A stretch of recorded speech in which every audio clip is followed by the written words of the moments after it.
I am live. Wow. I'm really sorry about the delay there. It's 9:37 here. Let me take off these bloody things.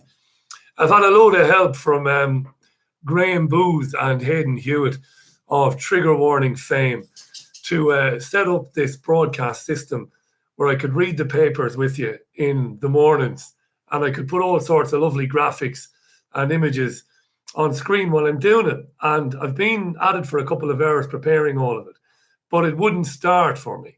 And we can't figure out why. So I've just reverted to just using the YouTube stream. I see Graham Booth is there. He gave me plenty of his time yesterday, and Hayden has pitched in this morning. So I had the OBS system all ready to go. I had all the images that I needed to go. It was all working lovely.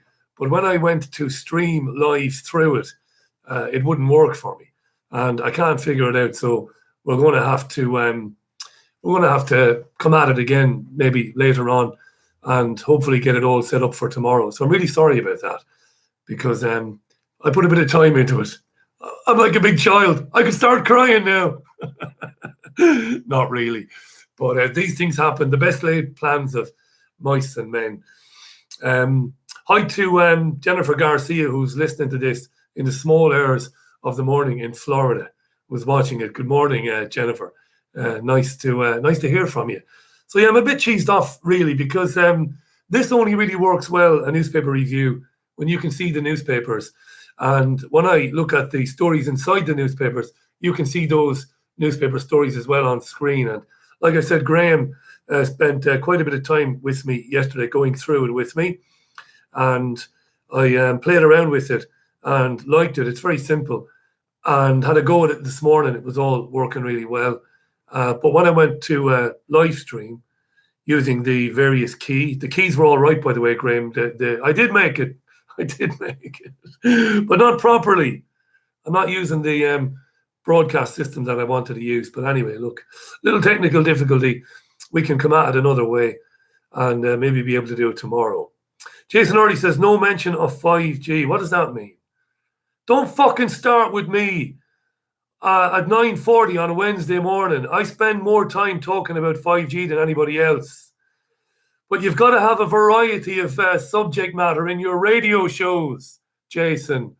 There's a million things to talk about besides 5G. And funnily enough, I might just have a guest on this evening to talk about 5G. That's at 5 o'clock on the radio show as well. Don't be sorry, Jason. When I shout at people, I don't really mean it. I've got very thick skin. You can say what you want about me.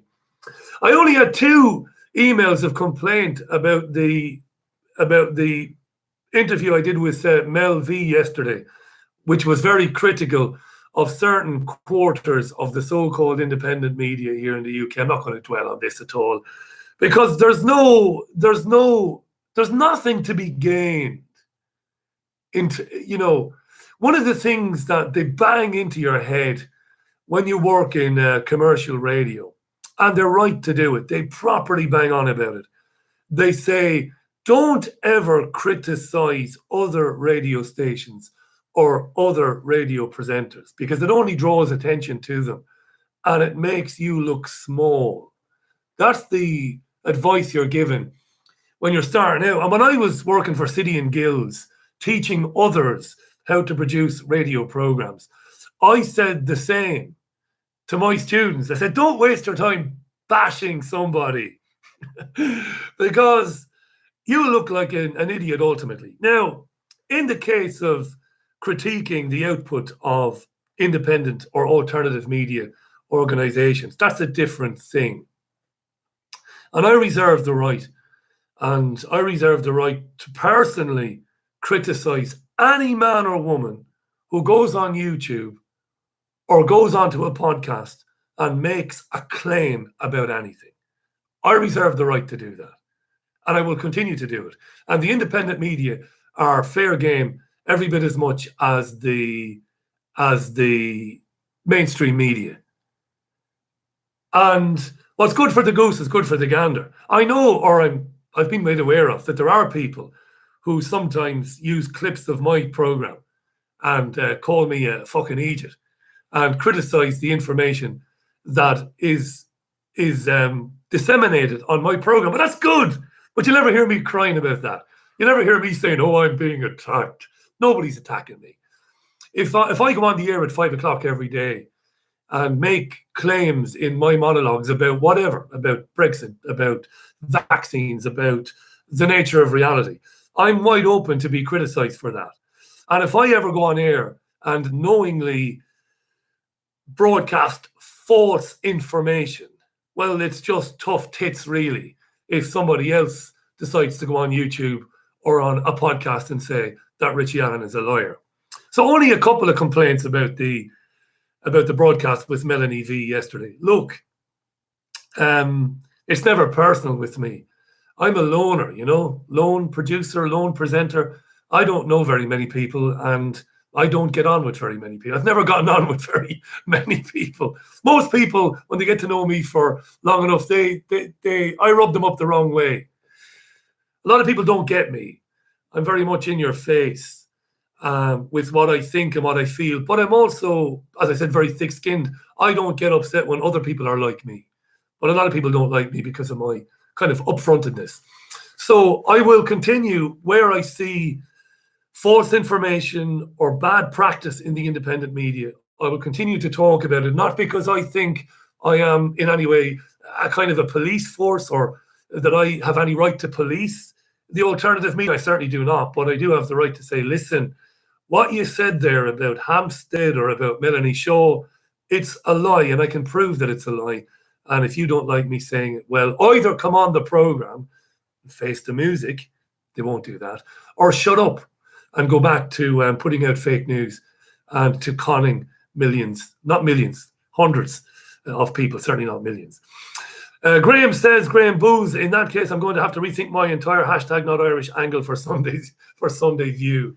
Yeah, check out triggerwarning.tv. Sure, look, well, I don't have the pictures. I don't have the images. Properly cheesed up. I'm more gutted for Graham.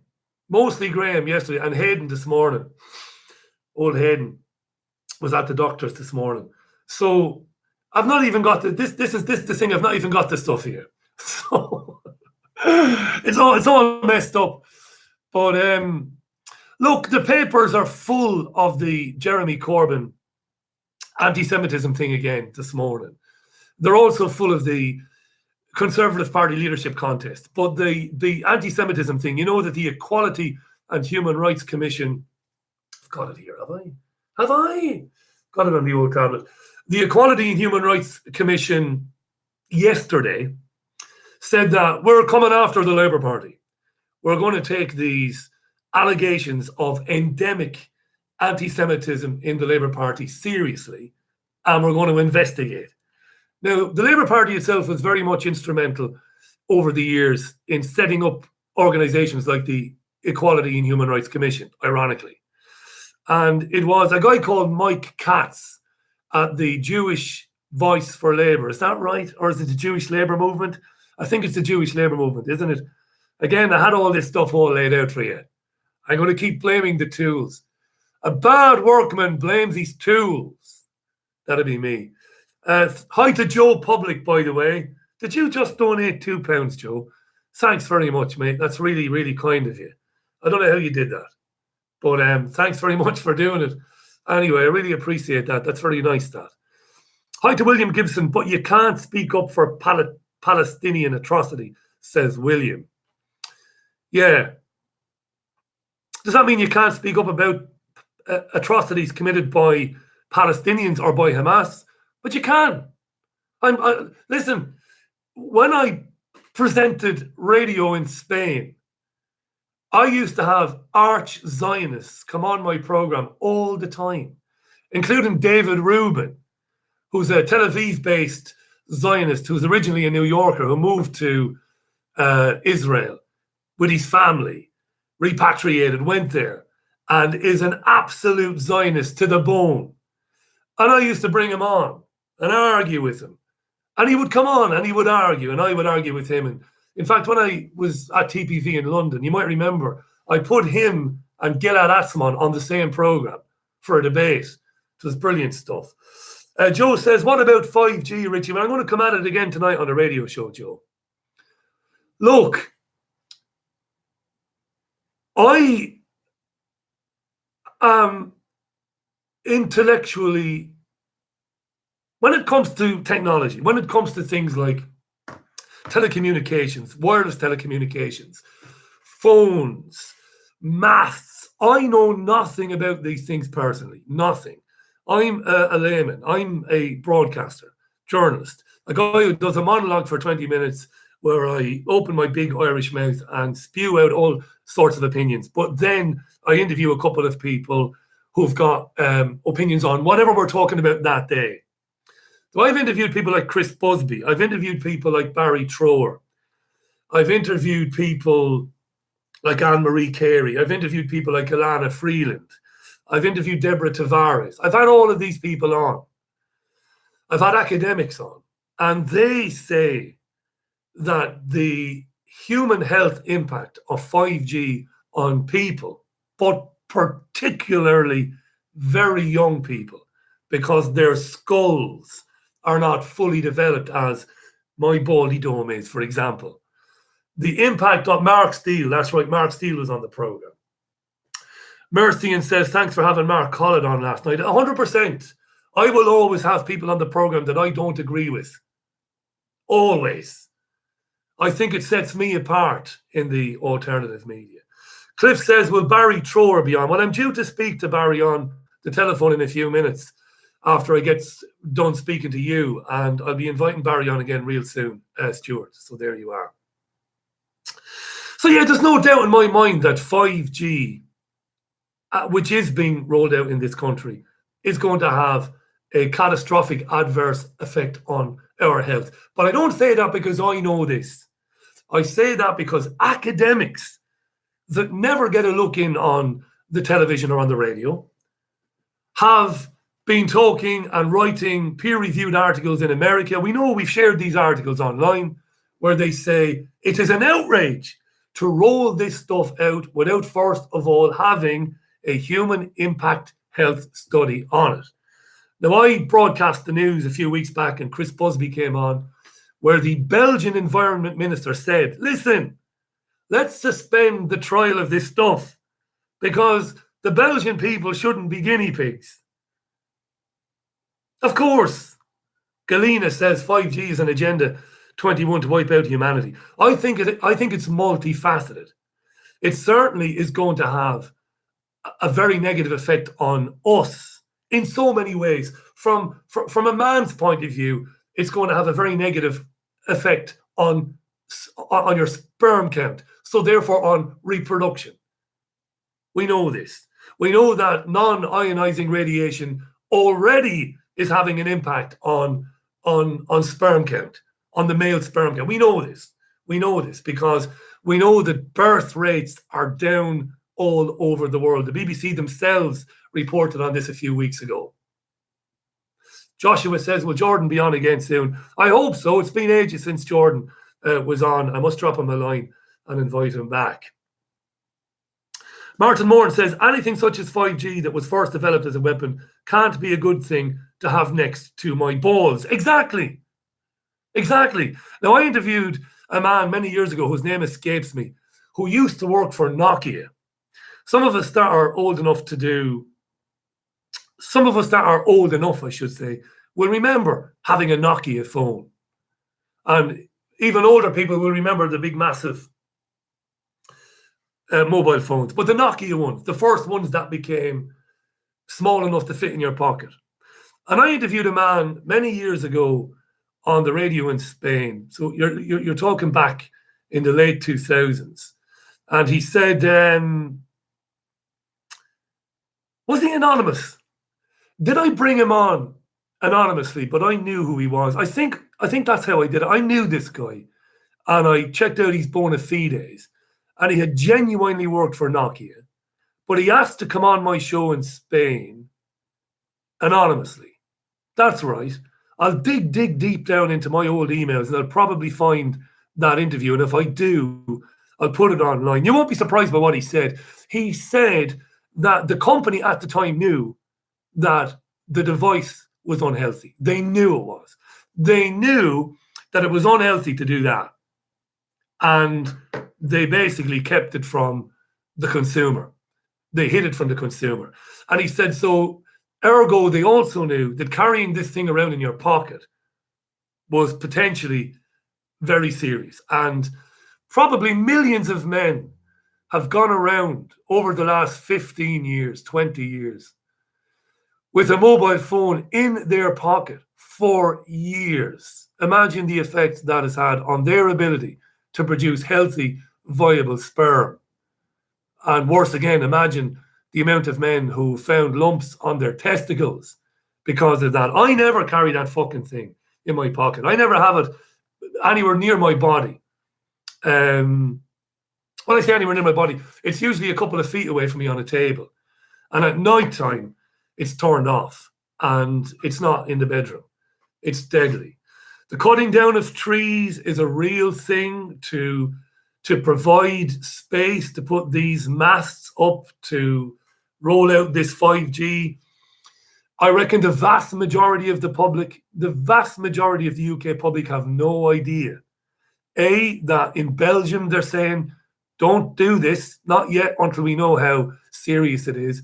But people in general don't have any idea how dangerous this stuff might be. And it's not just, of course, the kill effect of it, killing healthy cells in the body, not just your healthy sperm, but killing healthy brain cells. It's not just that. It's also got a very, very, very, very sinister surveillance aspect to it. We know this. 5G is also, as I said, multifaceted. It's also about the Internet of Things,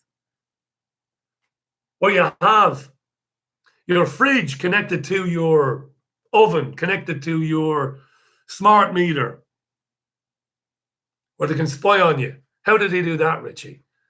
Look, we've seen this Extinction Rebellion group and their supporters talk about how we can't eat red meat, how we've got to stop producing meat. We've got to stop, full stop, eating red meat within the next 5 years and bollocks like that. Now, you might say, well, nobody tells me what to do. First of all, I don't believe in man-made climate change. It's a nonsense, which it is. So nobody tells me what to do. I'll do whatever I want. But in the future, you'll have a smart fridge. In the very near future. And you won't be able to choose not to have one, maybe.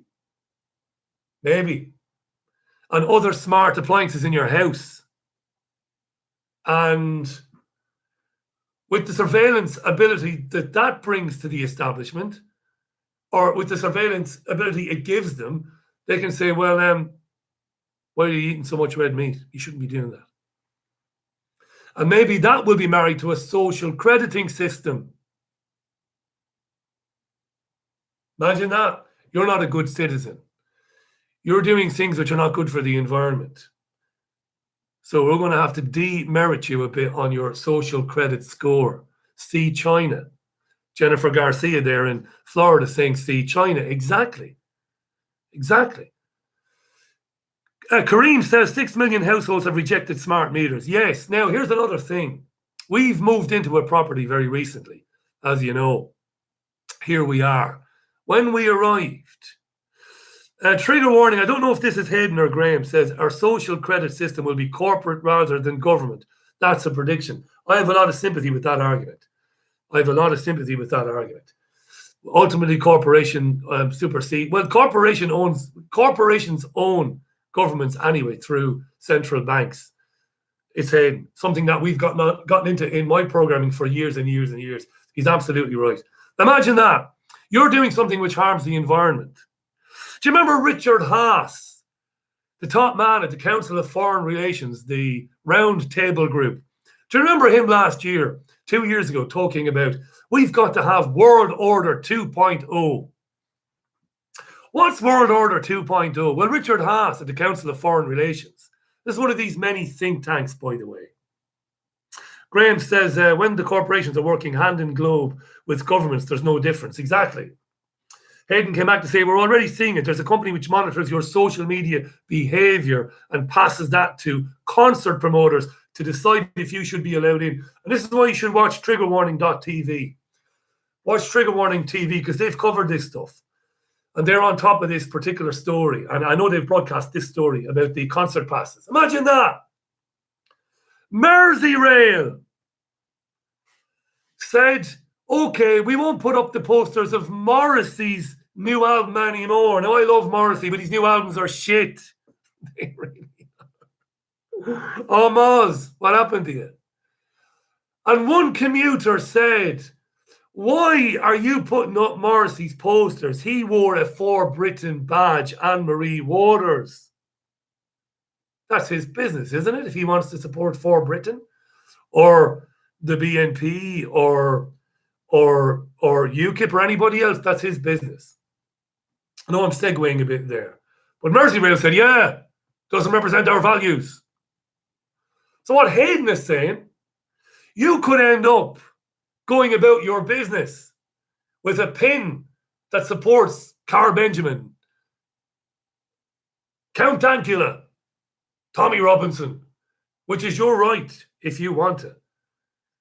And somebody could say, yeah, you shouldn't really be buying concert tickets, or, I shouldn't be in a venue with a fucking bigot like you. It's not a joke. That's what's coming in. That's what's coming in. So yeah, 5G. I know my friends Hayden and Graham. I think they might have a very different take on 5G, and they might not. They might not be as concerned about the human health effects of it as I am. They're not chills, by the way. They have a different point of view. Facial recognition works with this too. Nice, yes, it does. See Pippa King. Amazing woman. I must get Pippa King back on the program because this is ramping up as well. The introduction of facial recognition technology. That's been trialed at major outdoor concerts in the last couple of years without the express consent of the people who went to those concerts. Yeah. Let's have a look at the papers. A couple of interesting stories. Anti-Semitism. Hayden says, I'm waiting for 6G. Fuck everyone's sperm. I've had a kid. Good man. I'm all right, Jack. Couple of interesting stories. By the way, for an alternative point of view on the anti-Semitism thing, do check out Trigger Warning on Hayden Hewitt. Hayden believes that Jeremy Corbyn genuinely harbours serious resentment for Jews as a group, as an identity group. And Hayden explains why he believes that. And like I said, his opinion is as valid as mine. I don't know Jeremy Corbyn personally, so I don't know what Jeremy Corbyn really thinks about Jews as a group of people. I don't know, so I can't say if he does or if he doesn't. I know that as a backbencher for years, Jeremy Corbyn was a voice for Palestine and a voice for the rights of Palestinians, for the right of return.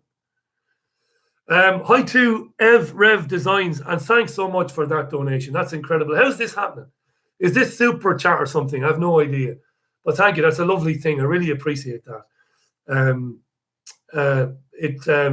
don't know what to say. It makes me very emotional. Thanks for supporting the program.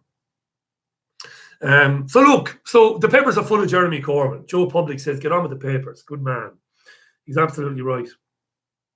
Two mad stories on the. Let's look at the papers and let's look at the websites as well. Let's look at the BBC.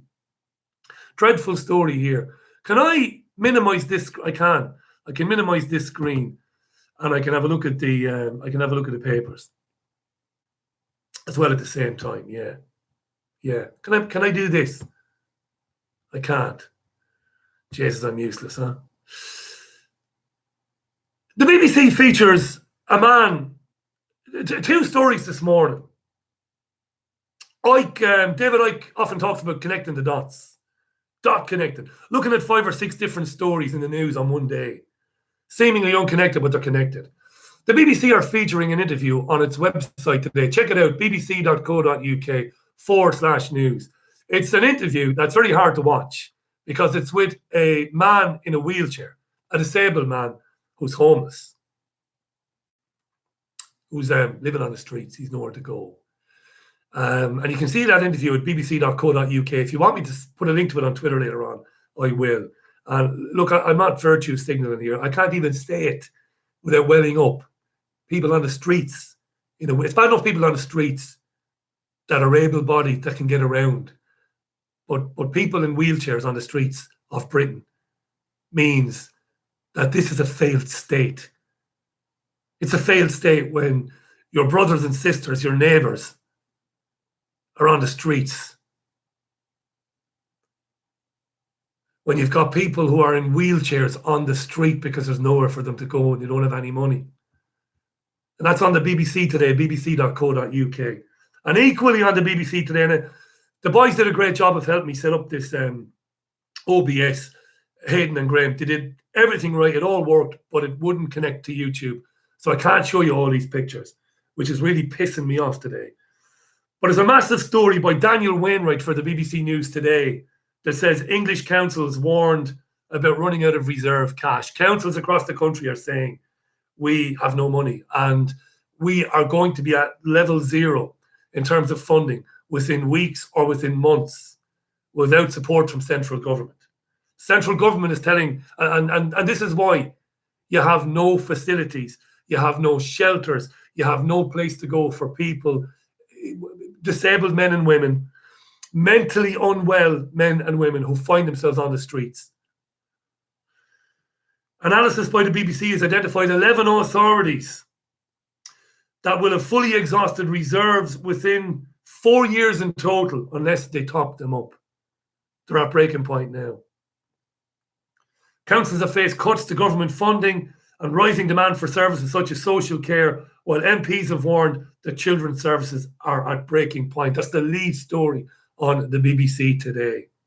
And what they're saying is, they're saying that, well, councils are going to just have to keep putting council tax up, which is rising on average by 3 to 4% per year in the UK. That's council by council right across the country. People can't afford it. But they can afford to spend hundreds and hundreds of millions of pounds on weaponry, on topping up their reserves of weapons of mass destruction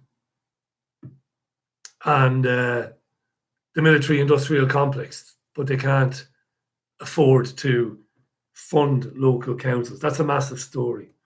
Again, I'm a little bit discombobulated here because where am I here? There's one in particular I wanted to get to. So Corbyn is facing a mutiny over anti-Semitism. That's in the Daily Telegraph. It's also in the Daily Mail. He's also facing a mutiny over the decision of the party to expel Alistair Campbell, the former spin doctor for Tony Blair, the man who was very much responsible for the sexed up Iraq weapons dossier of 2002, which resulted in Alistair Campbell ultimately resigning as the chief communications officer for Downing Street. One of the greatest liars that ever lived, an accessory to war crime. I said this on the programme last night.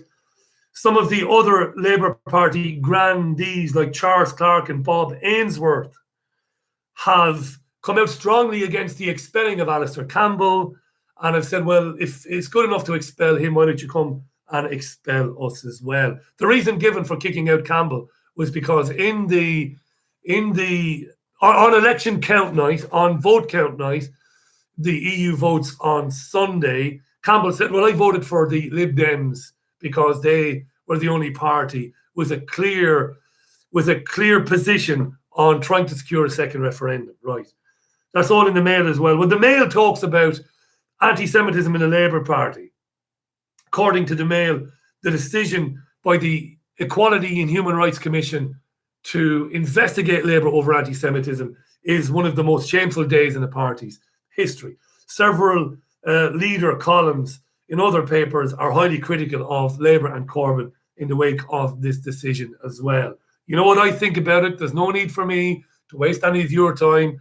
I don't believe that anti-Semitism is endemic in the Labour Party. I don't believe that it is endemic in society. This is Hasbara. This is Hasbara. Check it out. Google it.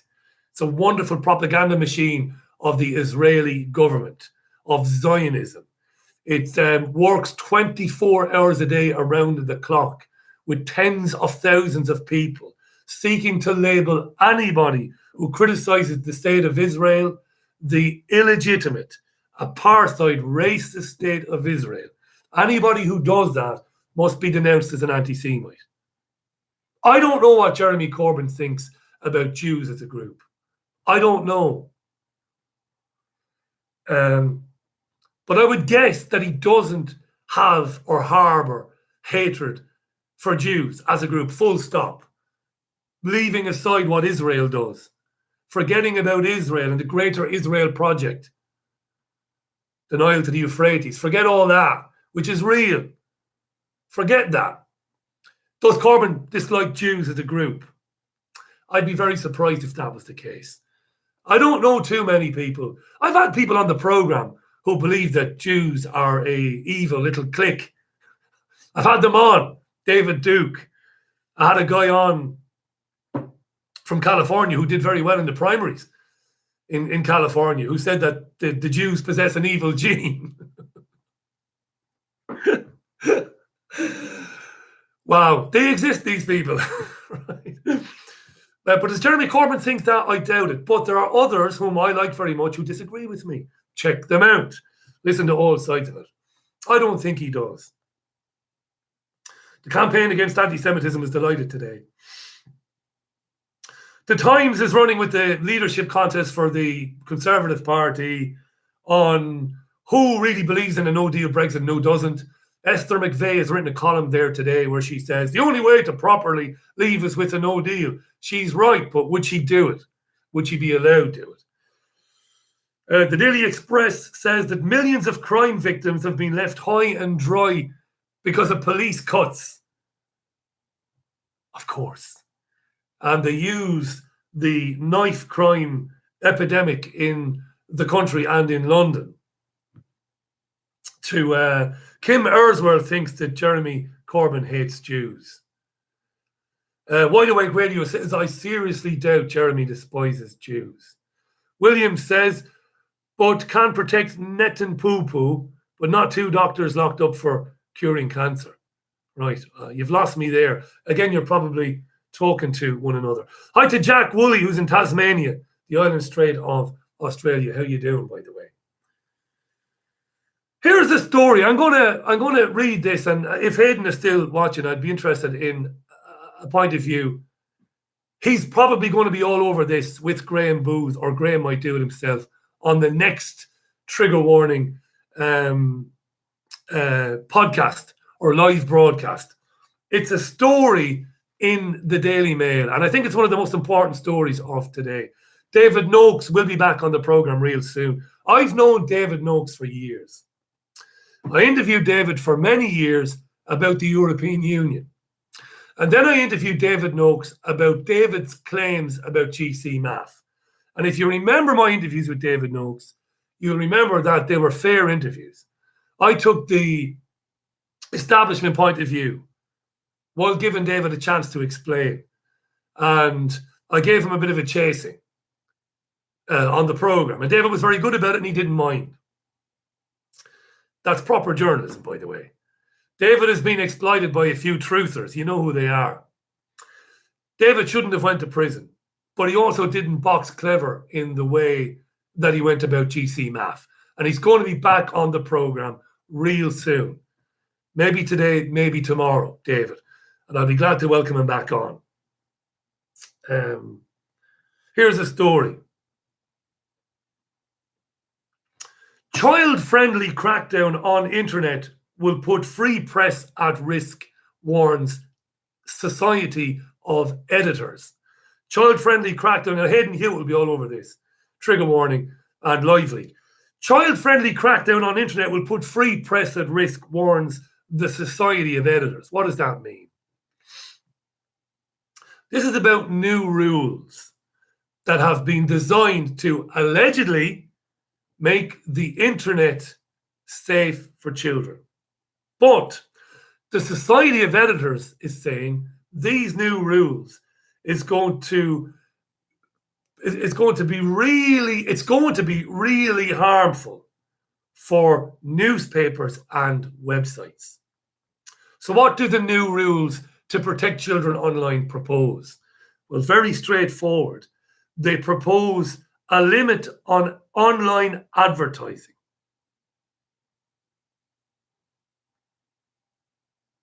this proposed code to protect children online is going to result, I should say, in a limit on advertising, which has been described as so severe that it will drive local newspapers to the point of collapse. So the result of trying to protect children online, according to the Society of Editors, the result of that will be to limit advertising online so severely that local and regional newspapers, which have been bought up by conglomerates anyway, will go to the point of collapse. And that's according to the influential industry group, the Society of Editors. What these new rules mean, they mean that internet sites like the Richie Allen website, richieallen.co.uk, like liveleak.com, which is one of the biggest websites in the world, these websites will have to introduce age checks for everybody. Now, Hayden Hewitt's been talking about, I keep dropping his name because he's been on this for a long time. So every website, every news website, every website that has news features or independent content created around the news will have to introduce strict age checks, basically treating all the users of that website. Take liveleak.com. Under these rules, LiveLeak would have to treat all of its users as if they were children. From the starting point, all of its millions of users, from the starting point, your children. Meaning that you'll have to demonstrate your age for every website you visit, or you would have the services limited from that website. So you go on LiveLeak, you give all your details, you prove your age, and if you don't, the services you get from LiveLeak will be severely limited. So you'd have to log in every time you visit commercial news websites, even browsing holidays online, or even accessing internet shopping sites. Right? So if you don't stick to the new rules, so if websites don't stick to the new rules, big websites, my website's a small website, gets a couple of thousand hits a day. It's a small website, right? But if I don't stick to the rules, let's talk about the Richie Allen Show. You would lose traffic and you would lose advertising revenue ultimately because people don't want to sign in. Graham Booth has just said there, how about the government leaves it to me to protect my own children? Absolutely. How about the government leaves it to parents to decide what's okay for their children to do and for their children not to do? But this is not about children, of course. So Ian Murray, who's the executive director at the Society of Editors, has written a strongly worded letter to Elizabeth Dennon, the Information Commissioner, because she's behind this. And that these proposals could force news providers to water down their content to the point that it becomes irrelevant. That might be the reason. So content creators using their own website who might monetize their own website using AdSense or some other way of advertising will end up having to water down their content to the point that it becomes irrelevant to meet the standards demanded by these new proposals designed to protect children. A watering down of editorial content, people not being able to say what it is they want to say, to discuss what it is they want to discuss, or introduce to their audience, like I could have done this morning, images, graphics, pictures, proof to support a certain point of view. You'd have to water that down because it's not age appropriate, and because your users have decided Well, to hell with that. I'm not giving that level of detail to a website. Why should I? Why should I prove every time I go on to this website who I am and what age I am? Because it's not about what age you are, it's who you are they want to know. Who's accessing this information? It's not about protecting children. Who's checking this stuff out? It's like the scene in the movie Seven many years ago, where Morgan Freeman, the experienced detective, says to the inexperienced detective played by Brad Pitt, let's do something that's constitutionally illegal. Let's go to the library to find out who's checking out hard right or hard left books. Books like Mein Kampf. Let's violate somebody's right to fucking privacy without them knowing it. What these rules are meant to do is to make it impossible for people to access content online, to educate themselves without, first of all, putting a flag right over their heads. This is who I am. And the Society of Editors has come out today in the strongest possible terms and is saying this has unimaginable repercussions for journalistic integrity and for the editorial of websites, for your right to put whatever information you want to put out there, challenging whatever it is you want to challenge. 400 editors, lawyers, and other senior figures have said this is a disgrace. It's going to destroy local and regional newspapers, and it's ultimately going to destroy the independent media. We'll protect you from fake news and harmful content, says the establishment. It's for your own good. So you'll end up ultimately, as I put here little bullet points for myself there, you'll end up with the BBC only, or Orwell's Ministry of Information. And that's true, all of that. And that's a story that's running on the Daily Mail today, and I think the BBC have picked it up as well. Quite extraordinary. You know, that story is on the Daily Mail. If you want, I'll put it on my Twitter page in a minute so you can share it around. Good morning to Chris Morrell. Good morning to Ian Hilpis, to Ruth Cormack. And thanks for checking in there. I'm going to love you and leave you. I've got a couple of phone calls to make about the radio show. Remember, the Richie Allen radio show is live every Monday to Thursday at 5 o'clock on Fab Radio 2 in Manchester, triggerwarning.tv. It's live, folks. I get these trolling emails. I love them. You know, these dick measuring emails. Oh, you say you're a big cheese, Richie. I see you only get 6,000 or 7,000 views on your YouTube channel. Well, I used to get 30 and 40,000 views on YouTube before they deleted the original channel. But the live audience is in the tens of thousands. So don't be dick measuring with me, telling me, oh, your YouTube videos don't get so many views anymore. They don't, because they're being shadow banned. But I go live at 5 o'clock. That's where the majority of people hear my program. And it's peerless in terms of the numbers. So don't give me this nonsense with your snarky messages telling me the show doesn't have the listener numbers that I claim it has. It does, and more. And on Podomatic, it gets over 100,000 downloads a week. That's on Podomatic. It's not counting Spotify and iTunes. So don't play that game with me. And anyway, it doesn't matter whether it's 20 people or 20 million. 20 people listen into it and take something out of it. That's all that matters, really. So don't play that game with me.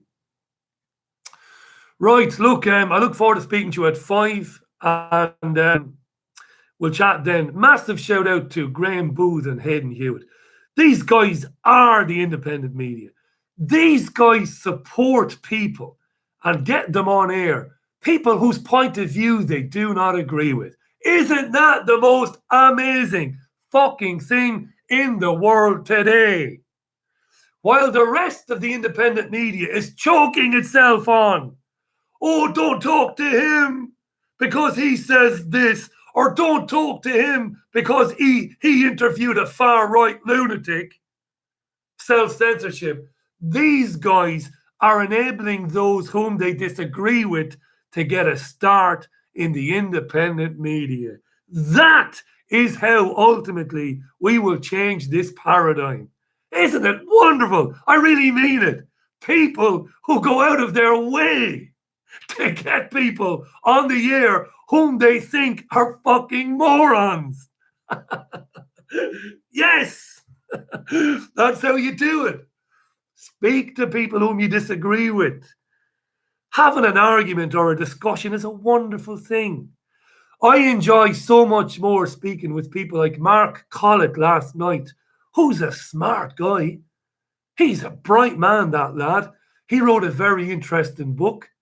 Things I get out, I get, a book, points which I took from it as very interesting. Other points I disagree with, but that's all right. I so much more enjoy speaking with people whom I don't agree with. It's great. It makes for a much better conversation. And that's how it's got to be.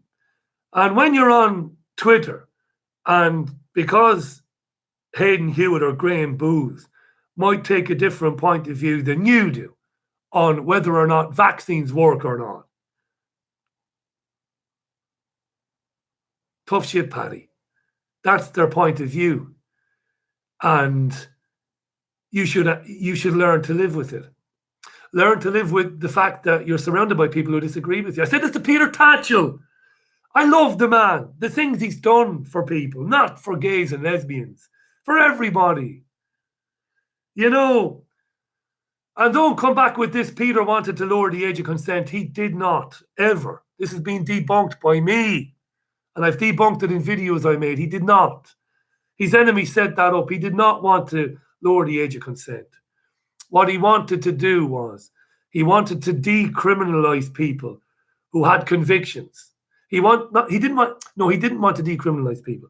He wanted to destigmatize people who did have sex when they were 14, 15, or 16. That's what it was. Every time I mention Peter, somebody throws this back at me. Oh, Peter was all for lowering the age of consent because he wanted to have sex with 13 and 4. No, he didn't. I interviewed him about that. I challenged him about it on TPV. I did it again on this radio program a few years ago. His enemy set him up. But why did I mention him? You know, he's gone down the road now of, we shouldn't have to put up with people who think that it's wrong to be gay. Doesn't get more dangerous than that. As a sentiment, as an idea. Well, I'm sorry. There are people around us who think it's wrong to be gay. There are people around us who think that it's perverse or sick or twisted. And there are people around us who think that their children shouldn't be around a gay man or a gay woman. No, I don't agree with any of that. I don't. But there are people who believe that. And I'm happy to speak to those people and give them a platform. So there you are. And I always will. Because I don't know everything. In fact, I know less now than I did when I set out on this journey of making independent radio programs. Freedom of expression reigns. But that's it. That's where it goes. Jason Hurley said it there in the chat. It goes to thought policing. It goes to thought policing. And that's where this system is taking people. And that's why they want people to virtue signal. They want people to virtue signaling. They want you to publicly declare that you accept the establishment decree on everything. And if you don't, well, why aren't you doing it? I haven't seen you on Twitter saying that you support the LGBT movement. Why don't you? Well, how do you know I don't? You have not put anything on Twitter that says that you do. Well, do I have to? It's like saying that British Muslims should apologize for the 7th of July bombings. And if you don't, well, you must agree with them. And that's where we're going now. See, that's where we're going. That's what Twitter is all about now for these issues. Richie, I never see you sticking up for LGBT people. Well, I don't feel I need to. I think LGBT people are doing well enough. They have the right to marry, which they should, in my opinion. They have the right to adopt, which they shouldn't, in my opinion. That's just my opinion. Every second presenter on television is gay. Good luck to him. Right. Nobody should be allowed to abuse people because of their sexuality on the streets. We've moved on. People like Peter Tatchell fought very, very hard for the rights of gay people to go out and get pissed and go to a pub with their same-sex partner and not be abused verbally or physically. We've moved on. But it's not good enough for this system where it's driving us. You've got to reaffirm daily. You've got to vow that you support vulnerable groups. And if you're not seen to be doing it, it must mean that you don't support them. It's fucking crazy. But this is what they're driving us to. Right? Joe Public has donated £3. Thanks, Joe. That's a wonderful thing. You donated earlier on. You don't do that, but thanks a million. I really appreciate that. This has gone on far longer than I thought it would. I really appreciate your support. Thank you. So that's what it is when it comes to 4-year-old children being introduced to sexuality and introduced to minority sexualities, because gay and lesbians will always be in the minority. They always have been. Throughout history, they always will be. I would have thought. I know there are people who listen to this program who think, well, Richie, if things go the way they're going in the future, there won't be any. First of all, genders will merge. There won't be any genders. People believe that, and they believe that ultimately more and more and more and more and more people, more and more and more and more children, and more teenagers will come out as gay. Look, we've had these debates and arguments before. So what it is with the children is, in my opinion, it's just introducing children to the notion that you've got to be on the right side of this and everything else. You've got to affirm your support. You've got to do that publicly. And you can do that through the classroom, through learning. You can affirm that you believe that it's okay for children to have 2 mums or 2 dads, that you accept that it's okay for, I don't know, that it's okay to live in a world with people who have a different sexuality to yours. Now, that sounds very benign. On the face of it, it sounds like there's nothing wrong with that. It is okay to live in a world where you've got blacks, whites, Sikhs, Muslims, Jews, all around you. I'm in Manchester. I'll throw a stone up in the air today. I'll hit a Jew in North Manchester. In South Manchester, I'll throw a stone up in the air. I'll hit somebody who identifies as a Muslim. It is okay. And it is okay to live around gays, lesbians, trans people, and all the rest of it. There's no need to tell children that. There's no need to introduce this concept to children aged 4. It's indoctrination into a system of conformity where you'll be tested regularly. Been on your social media accounts. You've not been giving a shout out to your gay, lesbian, trans brothers and sisters any time lately. Why have you not been doing that? And that's what it leads to ultimately. And I've said it a million times. I've said it more eloquently at times, but look, I better get out here. Phone calls to make. This has gone on longer than I thought. Hopefully tomorrow it will stream using the broadcast software that I downloaded, and I'll be able to drop in a few graphics and a few pictures as well. Thanks for watching this. Thanks for paying attention to it. RichieAllen.co.uk for the live show at 5 o'clock today, for the radio show, triggerwarning.tv, fabradiointernational.com, and TuneIn Radio. And in the meantime, go to triggerwarning.tv. The guys are prolific in putting out programs on a daily basis. Check them out. Okay, bye now. See you later. Bye. Bye.